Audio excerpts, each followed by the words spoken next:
faisait longtemps, vous m'avez manqué. Get your fucking ass up and work. God, Karen, you're so stupid. Terrifying, yeah. I like mugs. You need to go to an art class. Coucou les Béas, bienvenue aujourd'hui dans ce nouvel épisode de Vague Podcast. Nous revenons aujourd'hui après une semaine de dépression nerveuse. J'ai cassé l'ordi d'Emilie. On n'a pas pu faire le 3e épisode, voilà, que c'était compliqué. Personne n'attendait au final, oui. donc d'un côté. Du coup, nous revoilà pour parler d'un sujet d'actualité qui également s'inscrit dans le temps et que nous aimons tous, qui n'est autre que... Pourquoi Princesse Diana est-elle encore une icône aujourd'hui ? Exactement. Donc on va se pencher sur plein de sujets parce que la princesse Diana, comme vous le savez, c'est un gros sujet d'actualité, notamment à cause de la mort de notre chère reine Elisabeth II qui a rendu l'âme, voilà, il y a quelques jours de cela, et voilà. Et évidemment, après toutes les théories autour de Diana, autour de sa mort, etc., ont ressurgi. Du coup, on s'est dit, bah écoutez, c'est le moment. On aime trop Diana. Voilà, nous adorons la princesse Diana. Nous avons regardé tous les documentaires sur YouTube sur sa mort. Qui est existant. Et The tous Crown. ces Get Ready With Me, Princess Diana Edition. Donc, nous allons en parler. De pourquoi est-ce qu'on pense que c'est une icône. On va aussi vous parler de nous, ce qu'on pense par rapport à sa mort. Pourquoi nous, en tant que nouvelle génération qui ne l'avons pas connue de son vivant, est-ce qu'on est autant attaché à elle. Et son impact aussi. Et son impact aussi sur tellement de sujets, sur la mode, etc. Enfin, sur la pop culture. Sur la pop culture aussi. Incroyable. Et sur pourquoi la famille royale est quand même mise en avant, alors qu'avant, voilà, c'était une famille de monarques telle tout ce qu'il y a de plus classique. Voilà, quoi. du coup, nous allons aborder un petit peu tous ces sujets. Et voilà, quoi. Du coup, pour... commencer. Peut-être déjà moi ce que j'ai remarqué c'est que à la suite du décès de la reine Elisabeth la semaine dernière sur TikTok en fait j'avais pratiquement que des vidéos de la princesse Diana en fait parce que il y a un truc par rapport à cette famille je pense qui est hyper enfin ce que tout le monde pense c'est que en fait tout le monde a le seum j'ai l'impression contre ah oui, mais dans la famille, ça se voit qu'ils l'ont. Ouais. Et en fait, là, le fait que la princesse, que la reine décède et que du coup, Prince Charles, qui devient roi Charles, et du coup, Camilla devient la princesse. Reine. Elle est reine maintenant. Enfin, devient reine, elle voilà. Est reine, elle est déjà princesse. Et elle devient reine, et du coup, en fait, tout le monde pète le seum parce que c'était un rôle qui revenait à Diana, etc. Alors que. On va faire quand même un gros retour en arrière sur cette histoire.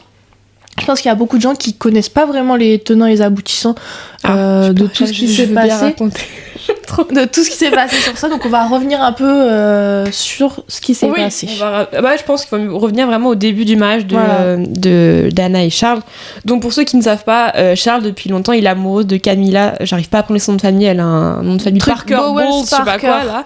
Camilla Bowles Parker. Elle était mariée. Elle s'est mariée avec un homme qu'elle n'aimait pas pour je ne sais quelle raison. Charles et elle étaient amoureux depuis des années. Le problème c'est que même si elle divorçait de son mari à l'époque dans les traditions et les normes royales, tu ne peux pas te remarier avec une personne qui est divorcée. C'était interdit à l'époque. Ce qui fait que Charles ne pouvait pas se marier avec Camilla.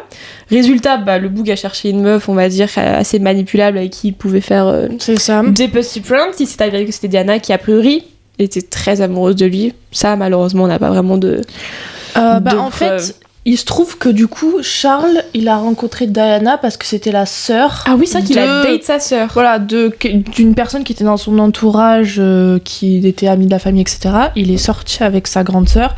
Et c'est là qu'il a rencontré Diana, qui le décrivait à l'époque comme une fille très jolie pour 16 ans, parce qu'on ne va pas oublier qu'elle avait 16 ans. 16 ans, c'est donc voilà, une très jolie fille de 16 ans, avec qui il rigolait beaucoup, etc. Alors que lui, il en avait 29. Ouais, c'est ça.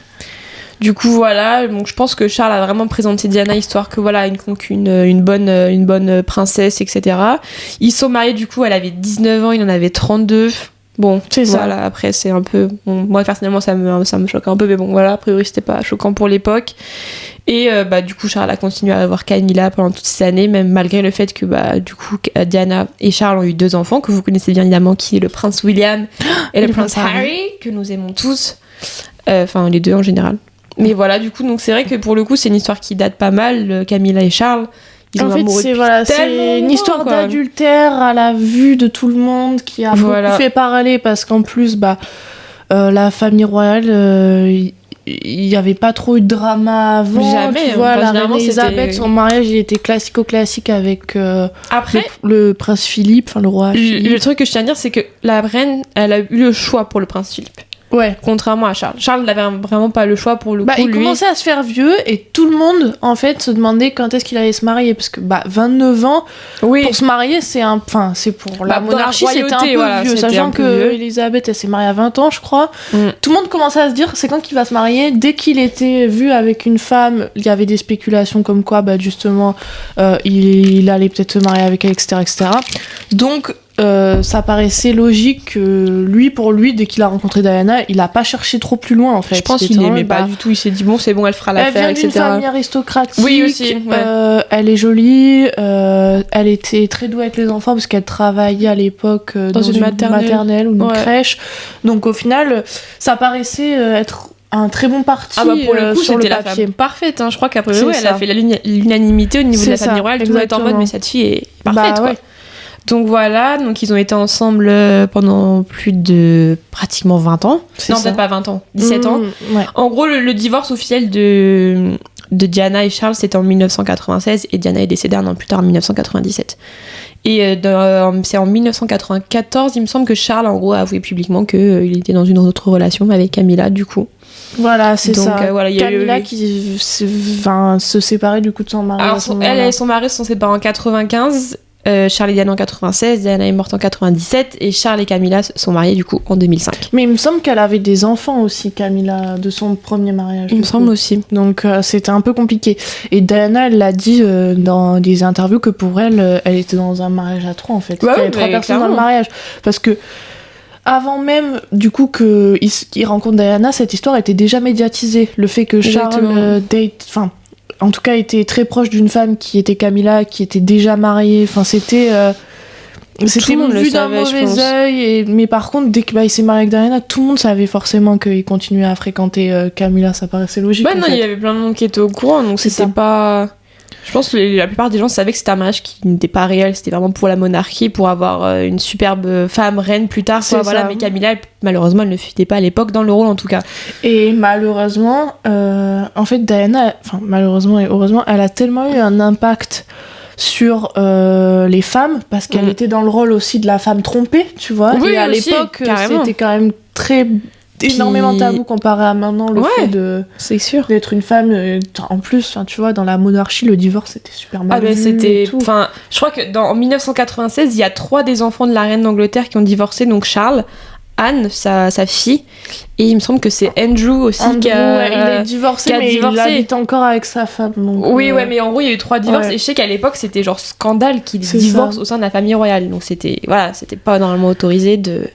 Et voilà, Diana, elle a vraiment servi de porte-parole, on va dire. En plus, on connaît tous un peu les bonnes actions de princesse Diana. Oui, c'est vrai que côté très philanthrope, elle allait tout le temps dans les...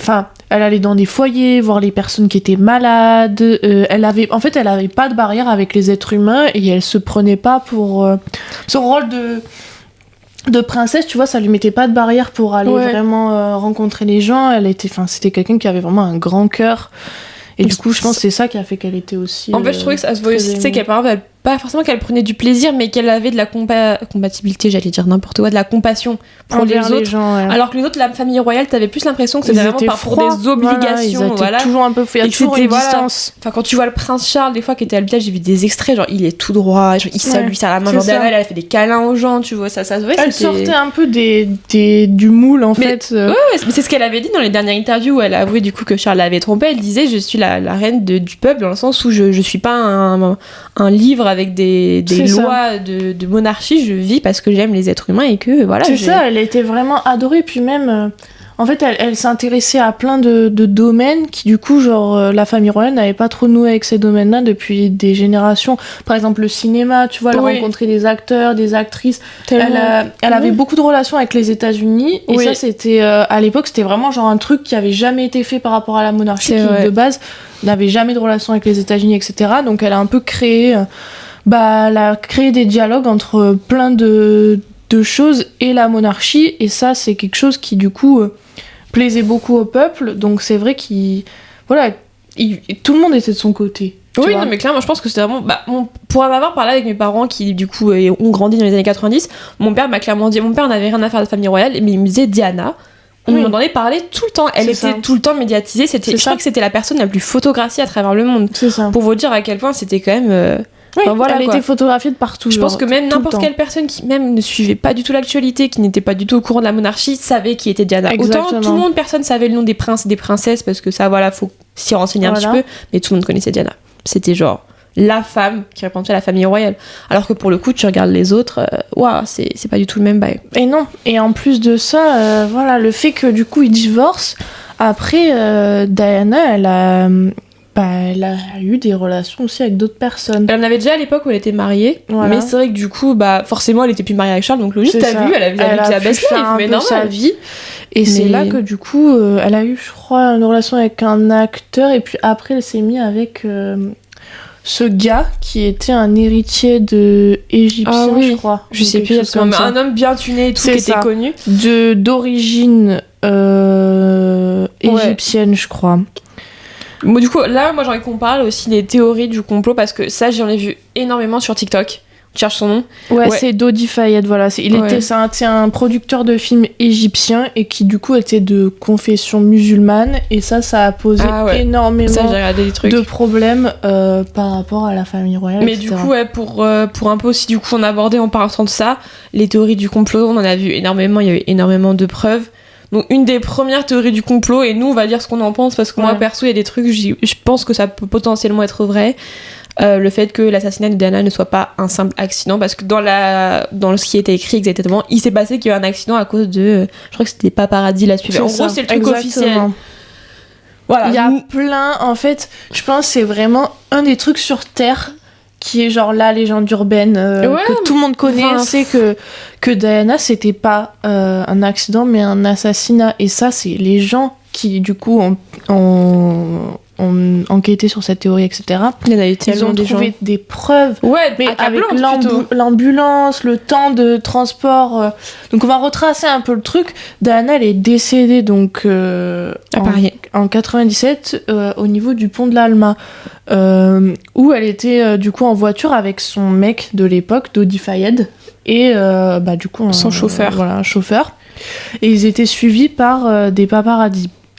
Donc au niveau du tunnel, c'est ça, c'était dans le tunnel. Ouais, c'était dans le tunnel du pont de l'Allemagne. Voilà, c'est ça. Au niveau du tunnel, ils ont accéléré, etc. Ils étaient pistés par les paparazzi, donc ça c'est la version officielle. Et ils ont eu un accident, ils sont rentrés je pense qu'ils ont fait une sortie de route, etc. Et du coup, Dodi Fayed est mort sur le coup, le chauffeur aussi, mais Diana, au moment où l'ambulance est arrivée sur les lieux, pas encore morte, elle était pas encore morte. Bon, elle était vraiment gravement blessée. Oui, à mon avis, elle devait être très très blessée, mais elle n'était pas décédée. Donc, ils ont décidé de la transporter à l'hôpital de la Salpêtrière, je crois, en ambulance. Et c'est durant le trajet, du coup, de ce point-là à l'hôpital qu'elle est décédée. Entre-temps, elle a fait 3 arrêts cardiaques. Putain, c'est ouf. Sur le trajet. Donc, c'était mort, hein. Ils expliquent l'arrêt de l'ambulance par le fait que, du coup, pour pouvoir la réanimer, ils étaient obligés d'arrêter l'ambulance, parce que si ils le faisaient en route, ses fonctions vitales, elles allaient pas tenir. Enfin, tu vois, c'était plus compliqué, voilà, etc. Bon, je suis pas ambulancière, mais je pense donc que oui. Donc c'est comme ça qu'ils expliquent, en gros, le décès de Diana. Alors après, la première théorie qui tourne autour, donc pour ceux un petit peu, qui s'y connaissent, donc en gros, Camilla, elle a divorcé de son premier mari en 1995, et Diana et Charles ont divorcé en 96. Et Diana est décédée 1 an après, et en gros c'était stipulé au niveau des lois royales, parce que je sais pas exactement comment on appelle ça, que Charles ne pouvait pas se remarier tant que son ex-épouse du coup, était toujours en vie. Voilà, donc c'était estimé. Donc c'est pour ça qu'il y a beaucoup de monde qui pense que Charles ou quelqu'un de l'entourage de Charles aurait en gros demandé l'assassinat de la princesse Diana, pour que Charles et Camilla puissent avoir leur histoire d'amour finale. Et aussi également, ça arrivé il y a quelques mois, la famille de Diana a ressorti des petits, en gros, des extraits de son journal intime. A priori, elle tenait un journal intime. Et durant les derniers jours du mois d'août 96, donc quelques jours avant sa mort, Diana disait qu'elle se sentait suivie et qu'elle a l'impression qu'elle allait mourir. Donc après, voilà, ça se trouve, elle était peut-être anxieuse. Il faut pas oublier qu'elle a été quand même boulimique pendant des années. Et que, voilà, donc après, est-ce que ça peut être des symptômes ? On ne sait pas. Mais c'est pour ça que ça a quand même accentué cette théorie de est-ce que Charles ne serait pas derrière l'assassinat de la princesse Diana ou quelqu'un dans l'entourage de Charles, pas forcément lui. Notamment, en plus, on va pas se mentir qu'à ce moment-là, on est dans un contexte où il y a eu l'assassinat aussi du président Kennedy. Genre, on sait que potentiellement, quand t'es une figure politique et tout, tu peux... Tu disais la même date. Non, mais je veux dire, ça s'est passé avant. Ouais, mais du coup, genre, le prince Charles, il s'est déjà fait tirer dessus. Bon, oui, pas sur vrai. lui, tu vois, mais pendant des manifestations et tout. Tu sais que quand t'es une figure hyper médiatisée, royale, etc., t'es clairement dans le risque que quelqu'un décide de t'assassiner. Je pense que Diana, ça, elle le savait, tu vois. Oui, c'était donc quand même on une peut personne interpréter médiatisée. ce qu'elle a dit dans son journal intime, dans le sens où elle savait que le président Kennedy, c'est ce qui lui est arrivé, tu vois, et je pense que quand t'es la famille royale, t'es pas à l'abri que, tu vois, ils ont un quand même malade. Surtout quand t'es quand t'es une figure où tout le monde est obsédé par toi, tu vois, t'es tout le pas monde était obsédé par Diana, genre que ce soit les médias, les paparazzis, genre les gens étaient en majorité obsédés par Diana, donc c'est pour ça aussi qu'elle a été un gros risque. Mais moi, je pars du principe que je ne pense pas que la famille royale soit directement à l'origine de ces passés, mais je pense vraiment qu'il y a un truc derrière qui fait que la famille royale s'est doutée qu'il allait se passer quelque chose et que Diana, elle est pas morte. Pour moi, c'est pas possible qu'elle ait un accident de voiture comme ça. Puis en plus, comme par hasard, au moment où Charles et Camilla ils veulent se marier, qu'elle est divorcée de Charles et qu'elle vit sa best life avec un nouvel homme qui, en plus de ça, voilà, n'est pas aristocrate, etc. Parce que je sais que ça, les médias anglais l'avaient très très mal pris. Ma mère me l'avait dit. Quand tout le monde a vu que Diana sortait avec quelqu'un de confession musulmane, ça avait fait un gros...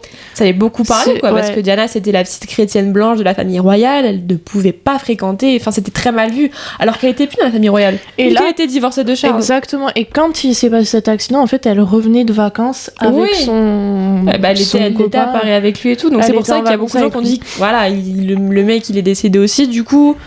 Voilà, est-ce que ce serait pas... Voilà, il y a beaucoup de gens aussi qui accusent la reine d'Angleterre, Elisabeth II, et il y a beaucoup de théories qui sont sorties, notamment après sa mort. Pourtant, publiquement, en tout cas, elle a toujours publiquement défendu Diana, oui, je pense. Accepté Diana.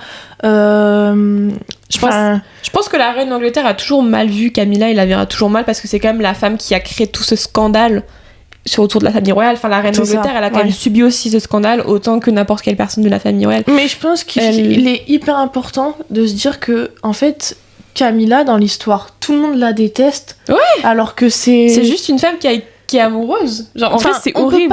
On peut pas dire... Genre, on peut pas nier le fait que c'est sûr qu'entre Charles et Camilla, il y avait vraiment un amour particulier pour qu'ils bravent toutes les lois pour finir ensemble. Moi, franchement, là-dessus, j'en veux pas forcément à Camilla et à Charles, parce que pour le coup, ils ont pas eu le choix. Mais j'en veux plutôt à l'institution entière qui, du coup, a obligé Charles à se marier avec quelqu'un qu'il n'aimait pas, en sachant très bien qu'il était toujours amoureux d'une autre femme. Exactement, ouais. Et en gros, genre, ils ont fait vraiment subir à Diana. Donc, j'en veux à Charles et Camilla dans le sens où je me dis, ils ont quand même fait souffrir Diana, c'est un peu des bâtards. Mais ils ne sont pas responsables. Genre, c'est pas Charles qui a décidé d'épouser Diana. Il ne voulait pas. Donc, c'est vrai que d'un côté, bon... Mais c'est vrai qu'avec la sortie notamment de la série The Crown, qui a quand même été un très grand succès sur Netflix, il y a eu une vague de haine qui est revenue autour de Camilla et Charles. Non, c'est... Parce que c'est vrai que nous, la nouvelle génération, on n'a pas vraiment connu cette histoire. On connaît Diana, on connaît ce qu'elle représente, etc. Mais c'est vrai que Camilla et Charles, on connaissait et The Crown et toutes les séries, ça fait tout ressortir. Et des jeunes de 14 ans, ils sont là, ouais, Diana, Camilla, c'est une grosse pute, alors que... Voilà, non, c'est pas au du final, tout... Et là, tu vois, la reine d'Angleterre vient de décéder et tu vois des TikTok où les gens mettent des photos de Diana versus des photos de Camilla, tu vois, qui se moquent d'elle, des photos où elle est pas à son avantage et tout, enfin, tu vois. Alors, on compare une femme de 36 ans à une femme de 70 ans. Déjà, les femmes, elles doivent pas être comparées, mais en plus, je veux dire, dans cette histoire-là... Camilla, c'est pas le vilain petit canard, tu vois. Enfin, je veux dire, c'est une femme qui aimait un homme et qui malheureusement, voilà, elle a eu beaucoup de soucis à avoir. Et puis elle a été très critiquée. Je pense que franchement, c'est pas pertinent de faire des comparaisons comme ça. On peut aimer Diana, mais je veux dire, Camilla, c'est pas la femme à abattre non plus, tu vois. Exactement. Parce que c'est vrai que la pauvre, genre je me dis, pendant des années, elle a dû voir Diana se faire adorer du public pendant qu'elle était du coup mariée avec Charles. Ensuite, à la suite de ça, à mon avis, c'est sûr qu'au moment où Diana est morte, il y a eu des théories du complot comme quoi Charles l'avait assassinée, donc elle s'est pris ce revers. Ils se sont ensuite mariés en 2005, elle a dû se faire lyncher. Et il y a les messages. Les messages de Charles et Camilla, leurs messages sexuels qui sont ressortis. des messages très clairement privés entre eux qui sont ressortis, donc ils les mettent aussi dans l'embarras. Donc, Déjà que le prince Charles, tout le monde se moque de lui. Parce qu'il y a une rivalité avec William, en fait. Tout le monde aimerait que William récupère le trône, parce que William et Kate, ils sont quand même beaucoup adorés. Ah oui, je pense que les Anglais les aiment beaucoup parce que c'est le coup vraiment parfait. Camilla, c'est genre la maîtresse qui est devenue reine. Et alors les gens, William et Kate, c'était assez simple, leur histoire. Je veux dire. Alors oui, il y a eu des à côté, etc. Mais c'est deux personnes qui s'aimaient très jeunes, ils se sont mariés, maintenant ils ont une belle famille. Ça représente un peu genre l'avenir de la monarchie. Ouais, la famille parfaite. Et du coup, les gens, ils ont le seum de voir que du coup, c'est Charles et Camilla qui sont sur le trône, alors que ça pourrait être William et Kate, qui a eu beaucoup de comparaisons, etc. Enfin... Non. Mais je pense que, franchement, pour revenir à Camilla, je pense qu'elle souffre énormément de la situation. Parce que je pense pas qu'elle ait voulu blesser Diana à un moment donné, mais elle était amoureuse. Et je pense que pour une personne, nous on sait, on est amoureuse. Quand t'es amoureux de quelqu'un, je pense que les effets secondaires et les gens qui vont en souffrir de ce que tu ressens toi, tu t'en fous. C'est ça, ouais. Donc je pense que Camilla, elle pensait pas forcément, parce que si... Peut-être à un moment donné, ils ont dû essayer d'arrêter de se voir, mais quand t'es amoureux, quoi. À un moment donné, Charles, il aimait pas Diana, je pense qu'il y avait un trop gros écart d'âge, déjà. Puis ça se voit, ils aimaient pas les mêmes choses. Genre, Charles, il était à fond équitation et tout. Genre, Diana, tout ce qu'elle aimait, c'est danser, faire du roller. C'était vraiment c'était Charles en version féminine, quoi. De Charles. Ouais, voilà. Donc, je pense que voilà, ça a vraiment contribué à un peu des dramas quand même. Ouais, parce que c'est vraiment Charles. Diana, on la connaît notamment parce que elle fait partie du triangle amoureux, Charles, Camilla, Diana. On la connaît beaucoup pour ses dramas. Mais c'est vrai qu'il y a un aspect aussi de Diana, on va pas se mentir, qui a aussi beaucoup un impact sur notre génération. Mode. C'est vraiment genre son style, parce que vraiment, Diana, pour moi, je la considère comme une icône du style au niveau des années 90, et justement à partir du moment où je trouve elle s'est séparée de Charles, elle nous a sorti des tenues, la revenge dress déjà, premièrement c'est une tenue absolument iconique, qu'on se le dise, c'est ça, elle est absolument incroyable cette robe, enfin elle l'aimait tellement, puis genre à l'époque c'était très scandaleux, elle faisait encore partie de la famille royale parce que Charles ne l'avait pas quittée de manière officielle, il avait avoué l'avoir trompée. Normalement dans la famille royale vous n'aviez pas le droit de porter des bustes en gros qui montraient trop votre poitrine, et elle en avait rien eu à foutre, elle était en mode allez vous faire machin, voilà, on vient de me tromper, j'en ai rien à faire. Et cette robe, la revenge dress que tout le monde connaît, quoi. Oui, puis même encore aujourd'hui, il y a beaucoup d'outfits de Kate et de Meghan qui font référence à Diana, qui est quand même...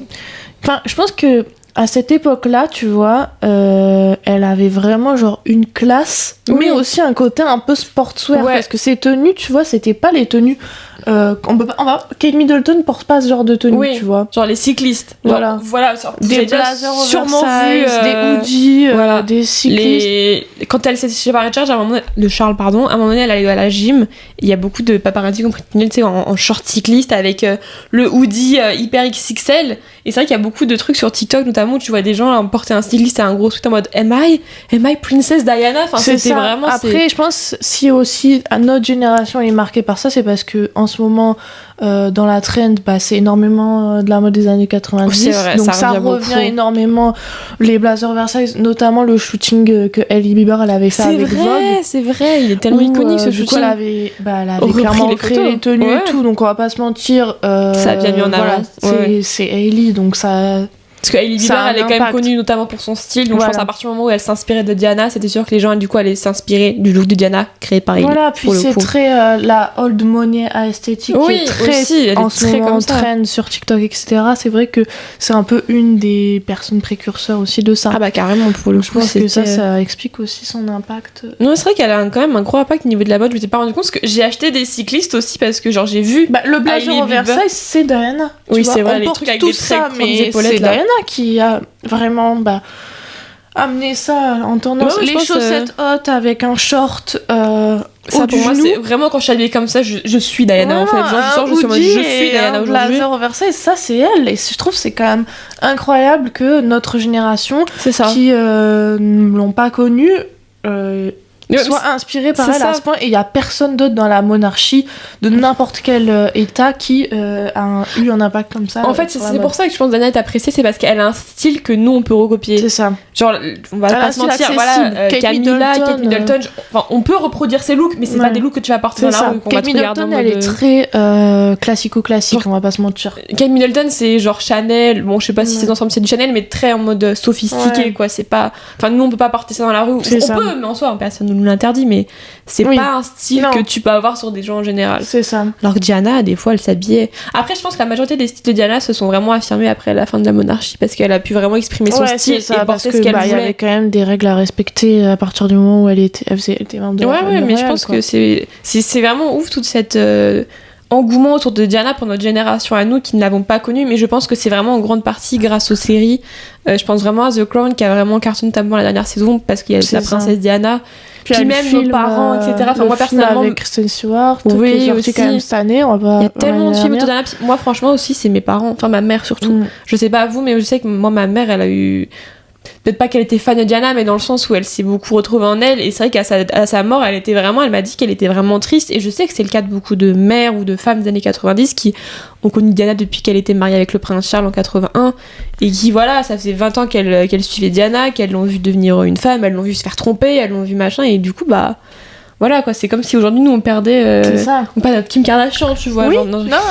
non mais vraiment, C'est con, mais ça, oui, genre, il y a demain quand Kim même un Kardashian écho. décède, je serais vraiment triste. Bah, ouais, je pense que Donc voilà. Donc, c'est quand même une icône de la Ah oui, génération. oui, clairement. Et c'est incroyable de voir qu'à ce jour, sa mémoire, elle vit encore à travers C'est toutes vrai. les choses auxquelles elle est associée et voilà, qui font que elle est pas prête de sortir en fait du Je ne pense pas du qu'elle sortira paysage, un jour. quoi. Pour moi, quand je pense à la monarchie, la première personne auquel je pense, c'est Diana. Et la reine d'Angleterre à la rigueur. Et puis même toutes les références dans la pop culture à Diana, c'est incroyable. Enfin, je veux dire, il y a plein de chansons qui parlent d'elle, il y a plein de punchlines dans les musiques qui parlent d'elle. Par exemple, Dirty Diana de The Weeknd. Il y a tellement de Ouais. il y a tellement de références à elle dans la culture et dans la musique et dans le cinéma et toutes ces choses qu'en fait, notre génération, elle est obligatoirement impactée par ça. Ouais. Elle est obligatoirement elle doit en fait comprendre et connaître un peu du coup les aspects de cette histoire et comment Clairement. ça nous touche quoi. Puis aussi, maintenant, aussi, il y a eu la princesse Meghan, aussi, qui a été énormément beaucoup été comparée. parce que c'est une femme qui sortait des codes, Exactement. qui essayait un peu aussi de s'affirmer en dehors des normes de la monarchie. Donc c'est vrai que pour cette raison-là, elle Ouais. était beaucoup appréciée. Elle a été appréciée et très détestée parce que Voilà. pour donner un exemple, j'avais lu une fois la presse anglaise, un tabloïd, elle avait fermé la porte de sa voiture toute seule. Alors que normalement c'est interdit. Voilà, elle c'est s'est ça. fait lyncher pour avoir fermé la porte de sa voiture. C'est ça. Franchement, j'ai vu Alors ça, que j'étais quand tu vois Kate, qui est c'est très voilà, monarchie, c'est elle la connaît reine le parfaite, quoi. protocole de A à Z. Mais elle a été élevée pour ça, hein, parce qu'il C'est faut ça. savoir que Kate, moi j'ai Ouais. regardé un documentaire là-dessus, ses parents l'envoient dans le même collège de William dans le Voilà. but qu'elle le pécho. C'est ça. Donc il y a aussi Il y cet a aspect cette de histoire voilà, de mariage arrangé un peu aussi. un peu quand même. Après, je pense qu'ils s'aiment quand même. Mais en fait, Mais- ils sont faits pour être ensemble. C'est vraiment Elle a un vraiment couple été qui match. élevée pour être la femme de William. Alors Carrie et Meghan, pour le coup, c'était pas du tout quelque chose, je pense, qui était prévu. Enfin, Non, je pense que vraiment attends. personne n'aurait un jour misé sur Meghan pour la femme Mais mariée. non, bien sûr que non. La Et meuf, elle est pourtant, américaine, elle est actrice. après, genre, elle a rien d'une monarque, voilà. quoi. Il y a un débat qui se crée parce que c'est vrai que malgré le fait que Meghan soit très. Il y a plein d'aspects positifs à Meghan, je pense. Moi, C'est une franchement, femme. c'est un peu genre les gens lisent, c'est la nouvelle Diana. C'est une femme indépendante, c'est une femme qui Mhm. stand up for herself, mais par contre, il y C'est a la- aussi des aspects qui se laissent à poser des questions. Je pense qu'il y a des Notamment. gens qui, ont de la haine envers elle parce que, Elle a fait sortir Harry de la famille royale, je pense. qu'il y a des choses un peu... je pense, on pourra jamais connaître absolument toute l'histoire, mais c'est vrai que il y a deux écoles. Parce qu'il y a ceux qui détestent Meghan parce qu'ils pensent qu'elle profite un peu de la situation, Mhm. que voilà, et ça on peut pas vraiment savoir. Bah et non, ceux qui malheureusement. trouvent que c'est bien qu'elle essaye de faire changer un peu les choses. Que, voilà. Je pense juste, c'est pas ils ont voulu faire changer les choses, c'est que je pense aussi Harry, parce que c'est quand même un personnage important dans l'histoire, qui était a priori extrêmement proche de sa mère, enfin qui paraît en tout cas beaucoup plus proche de sa mère que l'était par exemple William, qui disait que il avait peur qu'il arrive une chose à sa femme comme il arrivait à sa mère. aussi. Donc je pense qu'il a aussi voulu protéger sa femme. Et je pense qu'il y a beaucoup de gens qui n'ont pas apprécié le fait qu'ils disent je sors de la famille royale dans le but de protéger ma femme. Et puis on va pas se mentir, Harry il a jamais respecté le protocole. Le mec c'était un white guy. Il faisait toujours parler de lui en mal. Il s'amusait quoi. Il se faisait plaisir, etc. Et ça plaisait pas du tout à la famille royale. Clairement, donc je pense Harry et Meghan, je pense en soi ils sont mis en dehors de la famille royale. Là, on les a vus à l'enterrement de la reine d'Angleterre, à l'enterrement. Et tout le monde parle dès qu'ils apparaissent ensemble, et tout le monde les fait chier, alors que au bout d'un moment, donc c'est pour ça. Mais je pense que d'un côté, Diana serait fière d'Harry dans le sens où il a protégé sa femme. Je pense qu'elle serait fière de ses enfants en fait, tout simplement. Je pense que de William aussi, parce qu'en soi, William il a rien fait de mal. C'est juste dans le sens où Harry vraiment il a protégé sa femme qui subissait les mêmes, parce que Kate Middleton tout le monde adore, les Anglais aiment mais tout le monde d'accord Kate Middleton, alors que elle est incroyable. Meghan est une femme, on va le dire quand même, c'est important, une femme noire dans la famille royale, donc c'était pas forcément apprécié par les Anglais. Il y a des Anglais qui n'ont pas du tout apprécié. En plus, elle est actrice. On peut trouver dans son passé des milliards de choses reprochables. Je crois que dans la série qu'elle a fait, il n'y a pas de scène de sexe. Mais oui, voilà. Ça, c'est des trucs les Anglais sont en mode reprocher des milliards de choses, mais c'est juste une femme en fait normale. Et en plus, c'est une femme qui a été célèbre, c'est une célébrité, donc forcément tu peux trouver des choses à lui reprocher. Harry n'est pas irréprochable non plus, donc je pense que voilà, faut les prendre ça en compte. Voilà, c'est ça. Mais je pense que Diana serait très fière de ses deux enfants et d'Harry, de Meghan, et aussi que William il ait trouvé Kate et qu'il soit heureux. Enfin, on espère en tout cas qu'il soit heureux. Et puis même de voir son impact aussi. Oui, parce que je pense que ses enfants. Après, c'est vrai qu'on connaît pas vraiment, mais à mon avis, je pense que Harry doit avoir une certaine. Parce que là, ils sont toujours en contact avec Camilla, du coup, vu qu'elle est devenue reine. Mais je pense quand même, ils doivent être toujours affectés de voir Camilla aujourd'hui à la place où elle est, parce que c'était la place qui était destinée pour leur mère quand même. Mais quand tu regardes quand même. Je pense après ça fait 20 ans avec Camilla quand même. Tu vois, quand elle est décédée, Diana, ils étaient jeunes. Ouais, ça, Harry, il avait 12 ans, je crois. Ils étaient super jeunes. Assez jeunes. Donc au final, ils ont quand même grandi avec Camilla. Quand tu vois les images d'eux avec Camilla, ça m'a l'air d'être tout à fait... Ça m'a l'air bien. Après, comme la famille royale, on pensait que Charles et Diana étaient amoureux et au final, on savait pas trop ce que c'était. On connaît jamais trop les trucs, les backstage. Mais c'est vrai que, il faut pas, en tout cas, essayer de refaire l'histoire qui est comme elle est, malgré la tristesse de la chose. Mais c'est vrai que c'est quand même incroyable l'impact que Diana a encore de nos jours, et ça dans plein de milieux. Et nous, on est impacté par cette femme, c'est pour ça que ça nous tenait à cœur d'en parler. Il fallait qu'on fasse un sujet sur Diana, c'était la moindre des choses. À la suite du décès de la reine Elisabeth, en plus il y a tellement de choses qui... le débat s'est vraiment remis autour de ça. Donc c'était important pour nous qu'on débriefe avec vous tout ça et qu'on essaye de comprendre pourquoi c'est encore une icône aujourd'hui. Peut-être qu'on ferait une partie 2 parce qu'ensuite il y a tellement de choses encore à dire. Et puis si ça intéresse aussi qu'on... si vous aimez qu'on parle de la famille royale. Sur les dramas de la famille royale. On aime. Il y a tellement de dramas, ça peut être so much fun. Mais voilà, du coup, on devait cet épisode à notre Queen Diana, notre reine on lui dédie. On lui dédie cet épisode, ma Bella. Voilà. En tout cas, merci les Bellas de nous avoir écoutés et on se retrouve... La semaine prochaine, très très vite. Promis, nous ne serons plus déprimés. Un nouvel épisode de Vague. Gros bisous.